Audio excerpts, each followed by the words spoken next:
ఓం శ్రీమాతే నమః. Welcome to Sushil vlogs అండి. అందరూ బాగున్నారా? నేను కూడా బాగున్నానండి.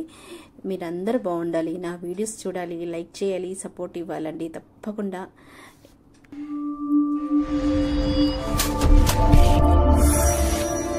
మనకి రేపటి నుంచి ధనుర్మాసం స్టార్ట్ అవుతుందండి. ఈ ధనుర్మాసంలో శ్రీవతం చేస్తే లభించే అద్భుతాల ఫలితాలేంటో కూడా మనం తెలుసుకుందామండి ఈ వీడియోలో. నా వీడియో చూసే ముందు ఎక్కడ స్కిప్ చేయకుండా మీ లైక్తోనే ముందుకు వెళ్ళాలని కోరుకుంటున్నానండి. ధనుర్మాసం అంటే తెలియని వాళ్ళకు కూడా తెలియజేద్దామండి. ఒక్క లైక్ ఇవ్వండి, వీడియో ముందుకు వెళ్తుంది. I request you all. Bhagavad Gita అవతరించిన మాసం. అన్నదాతకు భౌతిక ఫలాలు, భక్తులకు ఆధ్యాత్మిక ఫలాలు అందే కాలం. గోదాదేవి రంగనాథునిలో ఐక్యమైన మాసం. ధర్మరాజుకి విష్ణు సహస్రనామాలు వినిపించిన పుణ్యకాలం. అదే ధనుర్మాసం అతి శ్రేష్టమైన మాసం. భగవద్ధారాధన అంటే నిష్టలు, నియమాలు, దీక్షలు, ఉపవాసాలు అనుకుంటాం. కానీ భక్తే గాక స్వచ్ఛమైన ప్రేమతో దేవుణ్ణి వశం చేసుకోవచ్చని నిరూపించేదే గోదాదేవి వృత్తాంతం. లక్ష్మీదేవియే గోదాదేవి మానవ కన్యగా అవతరించింది. సాత్వికము సులభము అయిన వ్రతాన్ని అందించింది. భగవంతుణ్ణి భర్తగా పొందింది. లక్ష్మీదేవియే గోదాదేవి రూపంలో అవతరించింది. శ్రీకృష్ణుడే శ్రీరంగనాథునిగా అవతరించాడు. శ్రీరంగనాథుని గోదాదేవి కళ్యాణం ఎలా జరిగిందో తెలుసుకుందాం. శ్రీవల్లిపుత్తూరులో విష్ణు చిత్తుడనే మహాభక్తుని కుమార్తె గోదాదేవి కృష్ణుని లీలలు తిలకిస్తూ ఆడుతూ పాడుతూ పెరిగింది. యుక్త వయస్సు వచ్చేసరికి భక్తి కాస్త ప్రేమగా మారింది. తన స్నేహితురాలను గోపికలుగా శ్రీవల్లిపుత్తూరును గోకులంగా తలచేది. తండ్రి దేవుని కోసము తెచ్చే పుష్పమాలను ధరించి తనలో కృష్ణుణ్ణి చూసుకు మురిసిపోయేది. ఈ దృశ్యం ఒక్కనాడు విష్ణు చిత్తుని కంటపడింది. కూతురు వల్ల అపచారం జరిగిందని వేదన చెందాడు. కాని కృష్ణుడు కలలో కనిపించి గోదాదేవి ధరించిన పూలమాలను అర్పించడం అపచారమేం కాదు, తనకు ఆనందం కలుగుతుందని అన్నాడు. దాంతో గోదా ప్రేమ మరింత పెరిగి కృష్ణుని భర్తగా పొందాలని సంకల్పించింది. ద్వాపరంలో గోపికలు చేసిన కాత్యాయని వ్రతం ఆచరించింది. రోజుకో పాశురాన్ని భక్తి గీతం రచించి గానం చేసింది. ఆ ప్రేమకు కృష్ణుడు లొంగక తప్పలేదు. గోదాదేవిని శ్రీరంగానికి తీసుకురమ్మని రంగనాథునిగా అవతరించి పెళ్లి చేసుకుంటానని విష్ణు చిత్తునికి స్వయంగా చెప్పాడు. శ్రీరంగంలో పెళ్లి కూతురిగా గర్భగుడిలోకి ప్రవేశించిన గోదాదేవి అందరూ చూస్తుండగానే రంగనాథునిలో ఐక్యమైపోయింది. ఇదంతా కలియుగంలోనే మకర సంక్రాంతి ముందు రోజు భోగినాడు జరిగింది.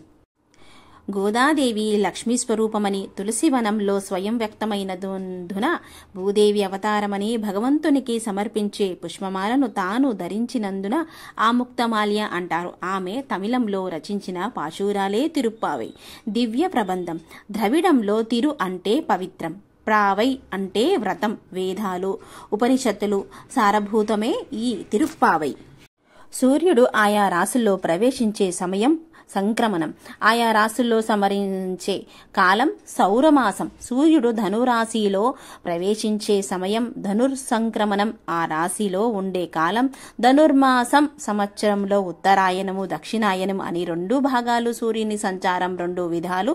భూమధ్య రేఖలు ఉత్తర దిశలో సంచరించే కాలం ఉత్తరాయణం. దక్షిణం దిశలో ఉన్నప్పుడు దక్షిణాయనం. మనకు ఒక సంవత్సరం కాలం, దేవతలకు ఒక్క రోజు.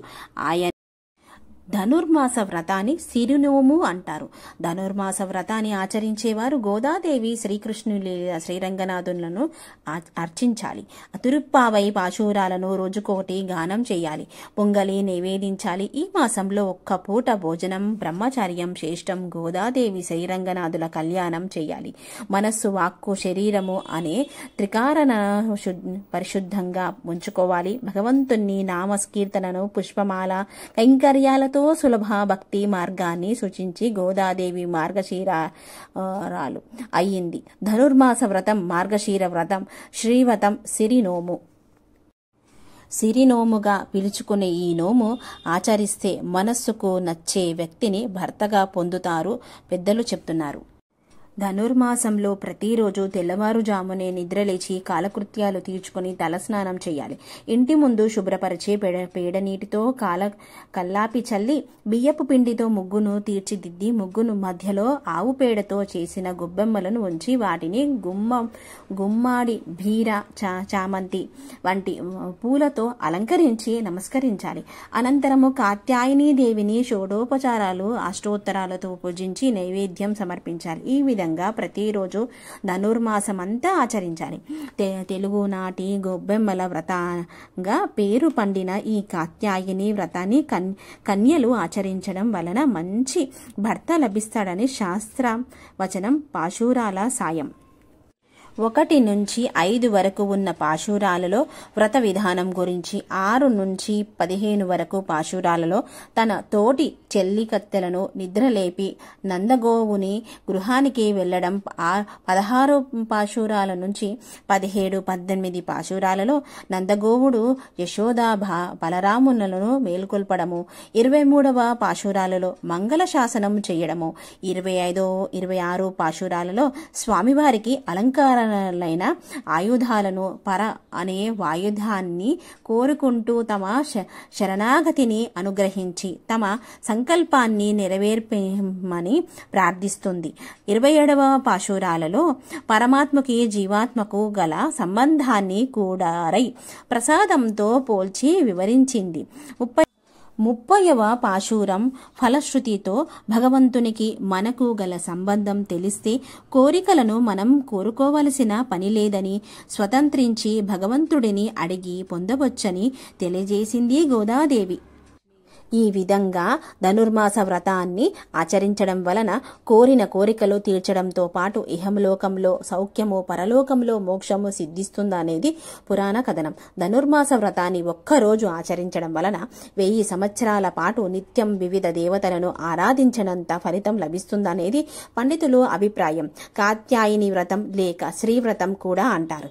ఈ వ్రతాన్ని ధనుర్మాసంలో వివాహం కాని అమ్మాయిలు ఆచరించాలని చెప్పబడుతుంది. పూర్వం ఈ వ్రతాన్ని స్వయంగా శ్రీకృష్ణుడు సలహా మేరకు గోపికలు ఆచరించి శ్రీకృష్ణుడినే భర్తగా పొందినట్లు కథనం. శ్రీ గోదాదేవి ఈ వ్రతాన్ని ఆచరించి శ్రీరంగనాథుడిని భర్తగా పొందినట్లు పురాణ గాథలో మనం తెలుసుకున్నాం కదండి. ఇలా వ్రతం అయితే ఆచరించాలండి. ధనుర్మాసంలో ఒక్కరోజు ఆచరించినా కానీ ధనుర్మాస ఫలం అయితే మనకి దక్కుతుంది. అందరూ బాగుండాలని వీడియో చేస్తున్నాను. ఈ వీడియో